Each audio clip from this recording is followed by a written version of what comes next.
microfone. Bom, eu tento aqui, a gente vai vendo. Então, bom dia a todos. A gente começa com esse documentário. É um documentário que teria milhões de portas de entrada, tem algumas cenas, algumas conversas que a gente podia cortar ali e seguir adiante, né? Eles falam sobre sexualidade, morte, violência, diferença de sexo, diferença criança-adulto, são muitos os temas. Então eu aqui escolhi um recorte e daí a Raquel depois entra em outros e a gente abre para vocês escolherem os pontos de apoio de vocês.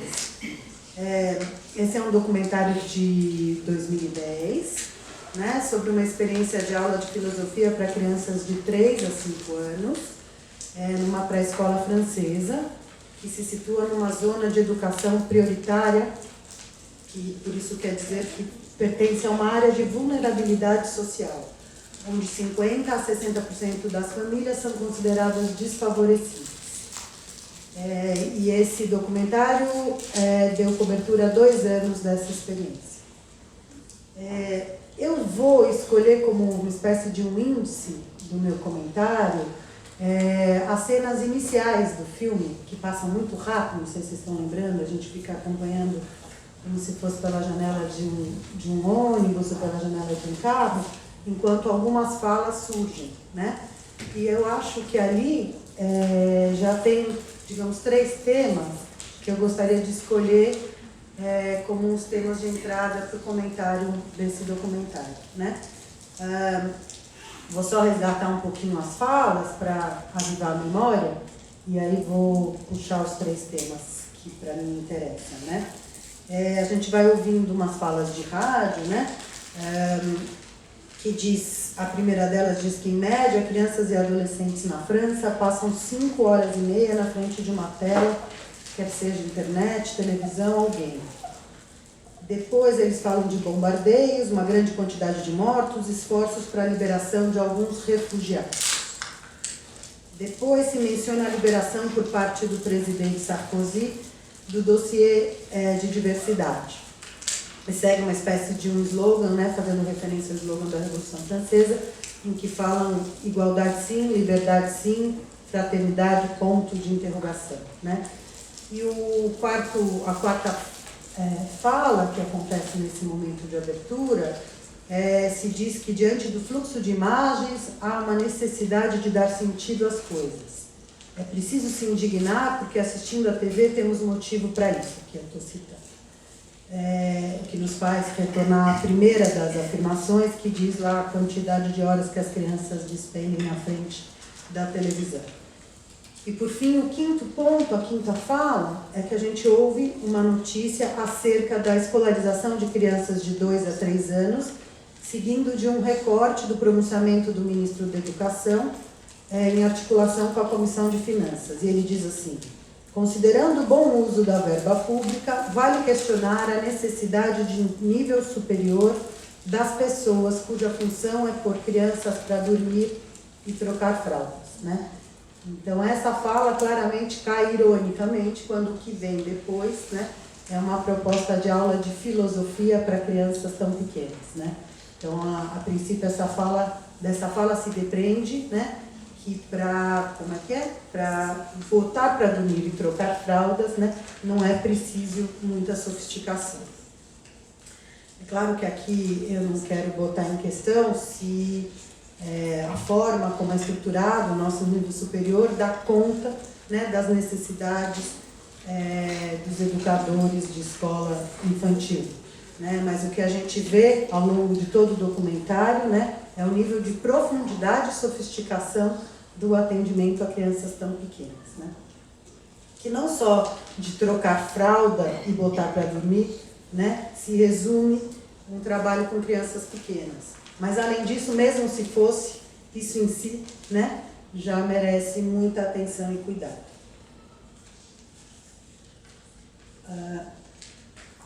Aí, então, a partir dessas falas, eu agrupei em 3 pontos o que eu gostaria de falar.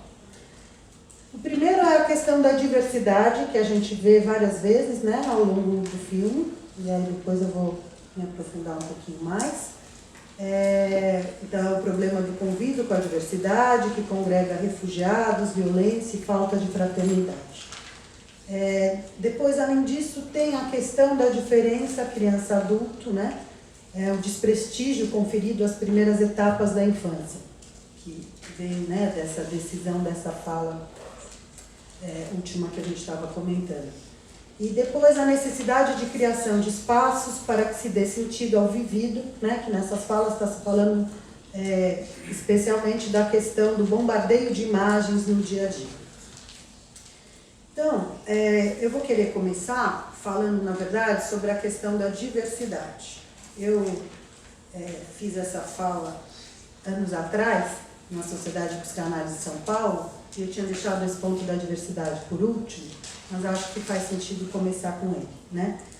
Quanto ao problema do convívio com a diversidade, me ocorreu uma comparação com outro filme francês, que foi lançado 2 anos antes desse documentário, que era o filme Entre os Muros da Escola. Não sei se alguns de vocês já viram, né?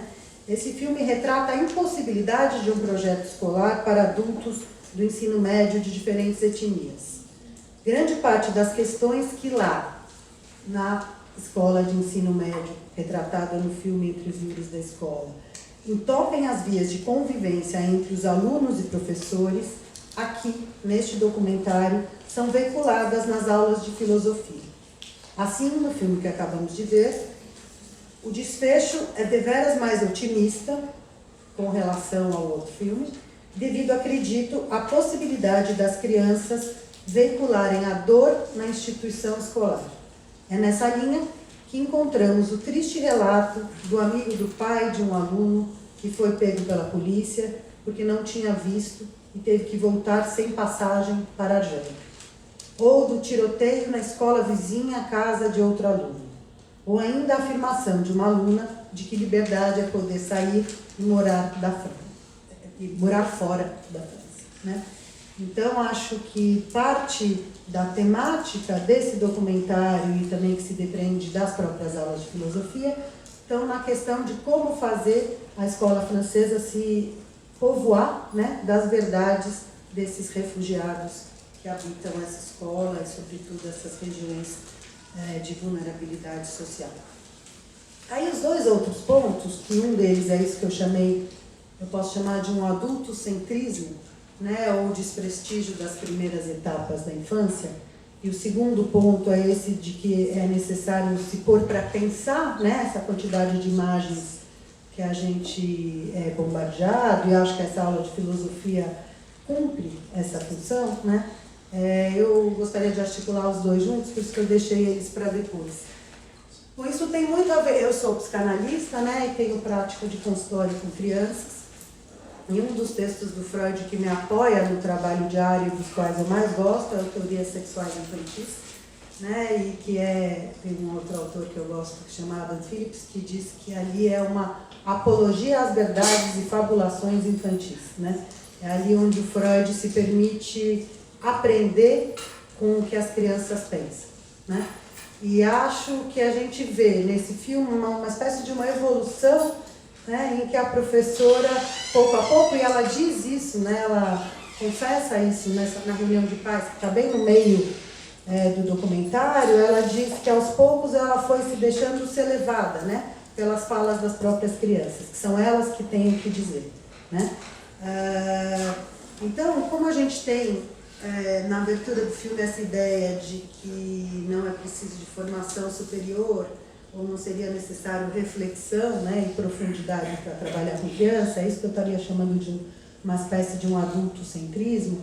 E eu acho que algumas vezes no filme a gente vê articulada a questão da diferença entre adultos e crianças, né? E, em particular, eu gostaria de pensar 2 momentos do filme,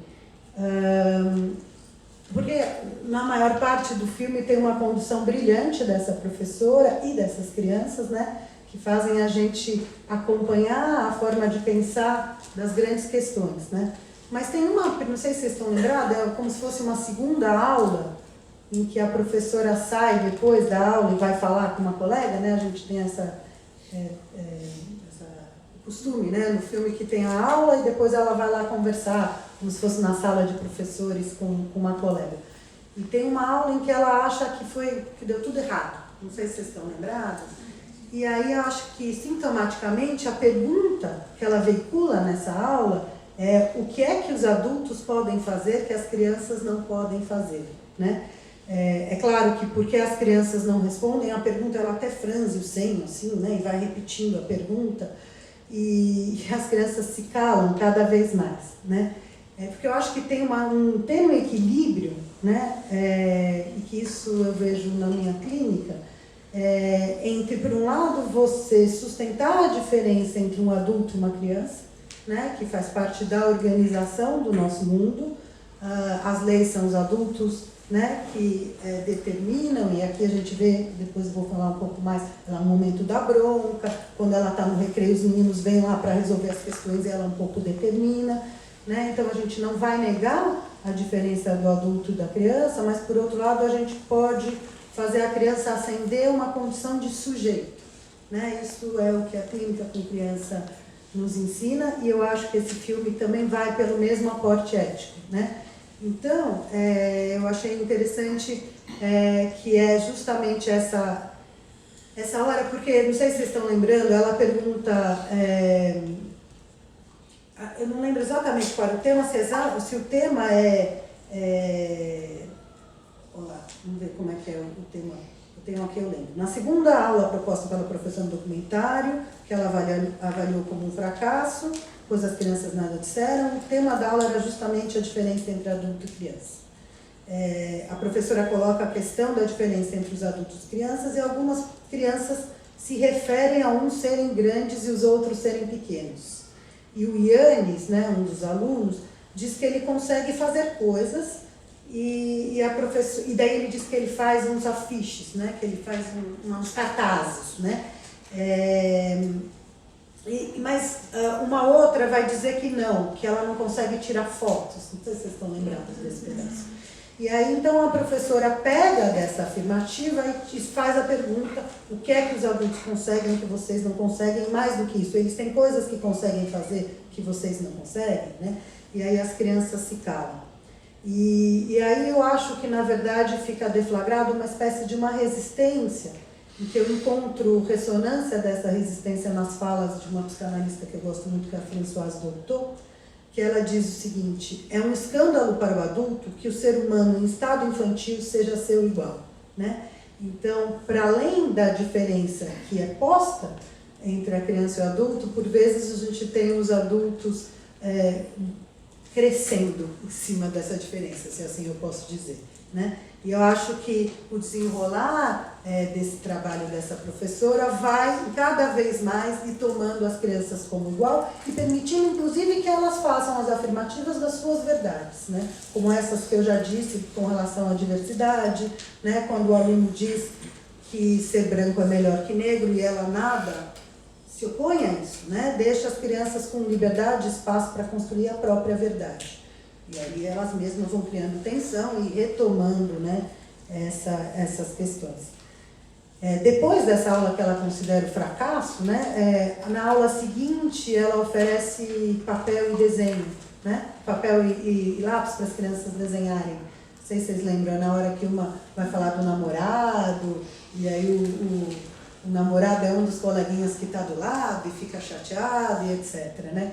Essa é uma outra característica do trabalho com crianças e que nesse filme a gente vê muito claro, que o Freud dizia que as crianças, num dos textos dele, ele diz que as crianças devaneiam, né, e fantasiam igual aos adultos, exatamente igual. A única diferença está no que ele chama do apoio nos objetos tangíveis, né? Tem algo da materialidade, que são os brinquedos, e nesse filme a vela, né, o material gráfico. Então, várias vezes, essa característica das crianças fica muito evidente nesse filme. Tem uma hora que ela vai perguntar sobre o que é um chefe, né? E daí o chefe é alguém que faz continência, diz um, né? O outro que pensa nos militares diz: o chefe é alguém que veste verde, né? Essa condição de pensar a partir da materialidade das coisas pertence ao universo infantil, e a gente vê a professora, de fato, desenhando as aulas a partir dessa sabedoria, né? Acerca do campo infantil. Tá, quando estiver chegando, tá bom. Já está chegando, é isso? Então, tá ótimo, tá ótimo, tá ótimo. Bom, um outro ponto só que, então, para a gente fechar, que acho que as duas coisas juntam, na ideia de teoria sexual infantil do Freud, você tem essas duas coisas. Por um lado, é a atribuição de sujeito às crianças, que podem construir a sua própria verdade, né, sem precisar ser corrigida pelos adultos. E por outro, algo que eu resgatei, tem um texto do Antônio Cândido em que ele é convidado a falar sobre direitos humanos e literatura, né? Na ideia de encontrar alguns textos literários que falassem sobre os direitos humanos. E daí nesse texto, que é um texto bem clássico, né, do Antônio Cândido, ele acaba fazendo uma inversão e pensando sobre o direito à literatura, né? Ele diz que todos os humanos têm direito à literatura e, por fim, ele diz o direito à fabulação, né? E eu acho que esse documentário não deixa de nos lembrar disso, né? Como a partir da própria fabulação, e essas crianças vão botando em palavras seus pensamentos e fantasias, elas vão se apropriando do vivido. E aí o vivido desde a questão da vulnerabilidade social, né? E todas as questões de violência dos refugiados, como também, acho que esse é um dos pontos que no início do filme fica claro aqui, que é o bombardeio das imagens televisivas, né? Como é que eles podem se situar e recortar os dados oferecidos pela televisão. Então, só para fechar, eu vou lembrar, então, tem a ver com a televisão, mas eu não sei se vocês lembram que as cenas das casas, das crianças, muitas delas são as crianças diante da televisão, para corroborar, né, esse dizer do início do filme, que diz que as crianças passam X horas na frente da televisão diariamente, etc. E tem um texto da Doutor, novamente, dos anos 60, em que ela começa a refletir sobre a entrada da televisão no campo das famílias, né? E ela vai pensar o que é dessas crianças quando, ao invés de ouvir a tia contando sobre as histórias familiares, que as ressignificam, né? E que diz respeito a quem elas são e toda a transmissão transgeracional, elas ficam na sala de estar escutando uma atriz na televisão movida pelo Ibope, né? Acho que a Doutor, de algum jeito, foi muito sábia de antecipar, né, essa transmissão que deixa de ser geracional para ser a transmissão do Ibope e do marketing, né, que a televisão traz. E esse filme, eu acho que, de novo, ele faz as crianças recortarem as cenas de televisão. Então tem aquele menino que diz, e recortarem do jeito da fabulação infantil, né, que diz que o Sarkozy foi visitar a casa dele, e que aí ele foi até a janelinha e olha, e vê o Sarkozy saindo numa grande limusine, né. Esse é um jeito dessas crianças se apropriarem dessas informações, né, e pensando sobre, né, e não virando simplesmente passivos, né, desse bombardeio que o começo do filme anuncia. Bom, então a gente pode ficar por aqui, teria mais o que falar, mas eu imagino que vocês também têm. E passo a palavra para a Raquel, então. Obrigada. Viu?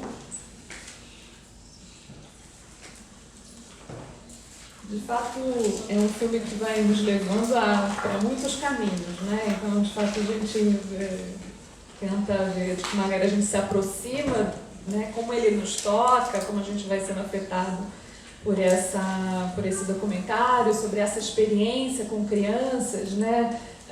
Inclusive o processo do tempo, né? Que a gente vai vendo as crianças crescendo, inclusive, né? Aquela vela, né? Que vai sendo consumida, também vai dando uma marcação de tempo, e a gente vai vendo o que isso pode acontecer ao longo de um trabalho, né? A primeira sessão de filosofia é uma primeira onde está todo mundo ainda se experimentando nesse lugar, a professora, as crianças, e da metade para o final a gente já vê as crianças super envolvidas e no fim elas falando como que vai ser quando acabar aquele ciclo escolar, e como é que vai ser estar no próximo ano sem aula de filosofia, né? Então, assim, eu de fato fui me deixando ser tocada pelo encontro entre a professora e a ideia de criar o ateliê de filosofia, o encontro dela com as crianças, de todo o grupo com essa atividade e as interações que a gente vai vendo sendo se operando ali, né, naquele momento, né? E o encontro singular de cada um com o seu próprio pensamento. Então, o que eu escolhi como comentário, o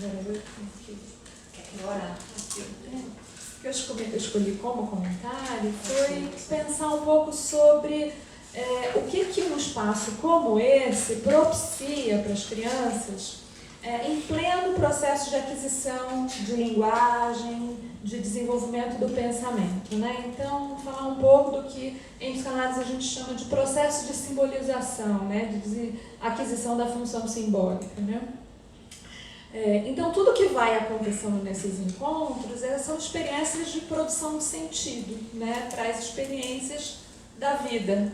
Elas vão trazendo, a professora vai se oferecendo a partir de um lugar muito especial, muito particular, tem alguma semelhança com o setting analítico, né? Porque ela deixa as crianças falarem livremente, ela vai provocando questões, ela vai falando o que ela compreende do que eles estão dizendo. Então, você quer dizer que é assim que as coisas funcionam, é desse jeito que você está compreendendo? E aí tem a discussão, é sim, é não. E por quê? Me explique. Ela fala várias vezes, explique, dê um exemplo. Então, ela vai convocando essas crianças a falar e vai se oferecendo com uma escuta muito disponível. Então, eu acho que tem o aspecto do enquadre, que essa professora, a escola, o próprio projeto, mas especialmente a professora, oferece para esses alunos naquele momento, né? Que eles vão aos poucos entendendo o que eles fazem ali. Eu acho que a vela também é um símbolo muito especial, né? Ela já vai usando de uma metáfora logo do início, né? Então a vela vai iluminar o nosso pensamento, né? E aí quando ela começa, aquele início é muito bonito, né? Que ela vai fazendo a brincadeira com o fantoche e tal. O que a gente tem na cabeça, né? E aí a gente tem memória, a gente tem o papai e a mamãe, né? E o que a gente vai fazer aqui? Ela vai construindo, e aquele menino lindamente, né? Acertando a mosca, né? Ele fala refletir, né? Aquele momento eu acho super bonito, né? Ele vai e fala exatamente o que vai acontecer ali naquele processo, né? Naquele encontro, né? E aí uma das coisas assim que eu escolhi que a gente conversasse um pouco, né, pensando o que vai acontecendo, é que para que esse processo de simbolização vá se constituindo, a gente vá adquirindo essa capacidade de produzir sentido para as experiências internas, as experiências externas, a gente vai precisar, de fato, do outro, né? Alguém disponível na nossa vida, atento a todo esse caminho, né? E precisa de um conjunto de condições para que esse trabalho de simbolização e apropriação subjetiva ocorra, né? Então, para que isso ocorra, é imprescindível que as pessoas significativas de nossas vidas ofereçam uma qualidade especial de presença. E nesse caso, a Pascaline, né, a professora, ela encarna essa função, né, que é uma professora, é uma autoridade, então tem essa coisa da diferença de gerações que está colocada aí, e as crianças entendem que ali ela é alguém que pode oferecer isso que vai ser tão necessário para que elas possam se organizar como grupo e se organizar internamente. Então, quando ela vai botando ordem, quando ela vai dizendo que é a vez de um falar, a vez de outro, e que vai dizendo naquele momento que tem a discordância, porque o menino não quer mais ser namorado da outra, e aí ela fica aborrecida, e ela vai e faz uma intervenção, não, mas cada um pode pensar de um jeito, não tem problema, inclusive a gente vai ver isso aqui, a gente vai conversar, quer dizer, ela vai dando conta também das intensidades, né, porque as crianças, então, muito pequenas, as intensidades pulsionais estão ali a toda flor da pele, e ela vai conduzindo isso, seja no recreio, seja nas aulas. Quer dizer, ela vai dando uma organização e a gente vai, inclusive, se surpreendendo como que ela consegue manter aquelas crianças tão pequenas em roda, né, conversando sobre temas tão complexos, né?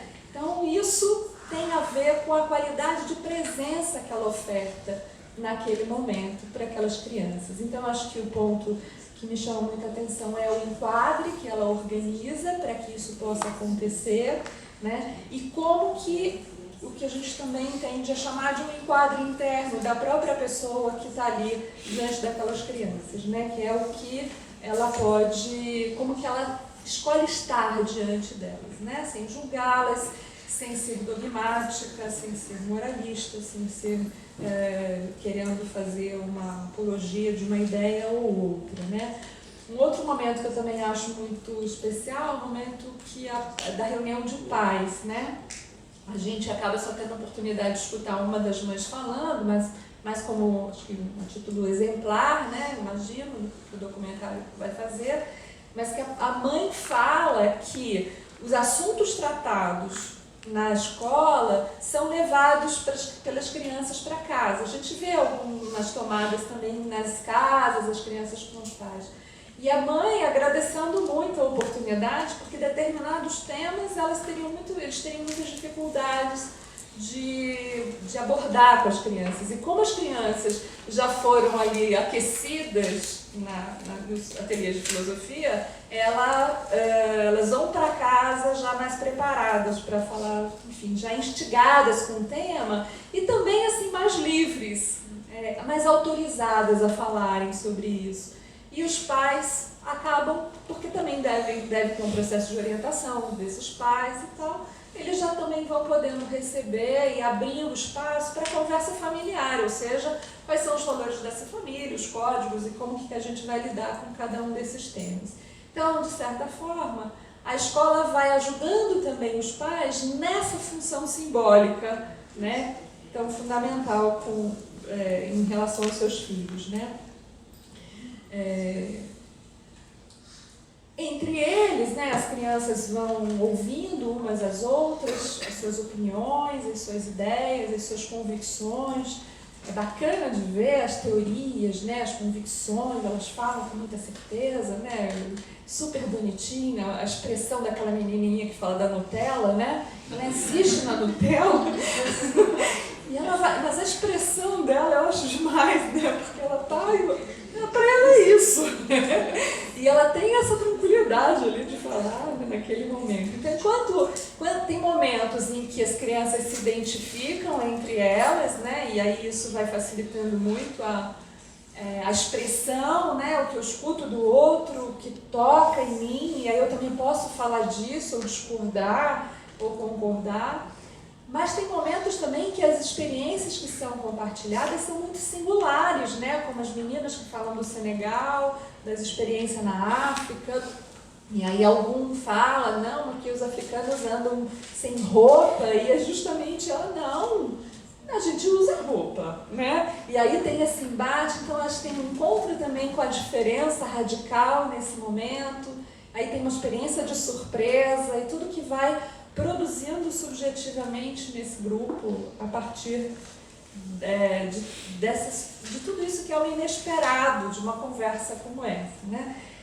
Por isso, os momentos em que as professoras possam ser também, a professora possa ser acolhida, amparada, ter esses momentos de reflexão sobre o que está acontecendo nas salas de aula, é fundamental, né? Porque ela vai propor alguma direção, algum tema, mas não sabe o que vai acontecer, não sabe o que vai desenrolar. Então, assim, a gente poder ver que tem momentos onde ela conversa com os seus colegas lá e vai pensando o que está acontecendo, ela também se abastece para voltar para os encontros de filosofia e poder pensar uma direção, né? O que eu penso, então, é que embora não tenha objetivo terapêutico, né, um encontro, um ateliê de filosofia, ele tem efeitos terapêuticos, obviamente, né? As crianças vão podendo ter bons encontros ali, podendo fazer contato com experiências, né, internas que vão tendo, podendo dar nomes a essas experiências, né?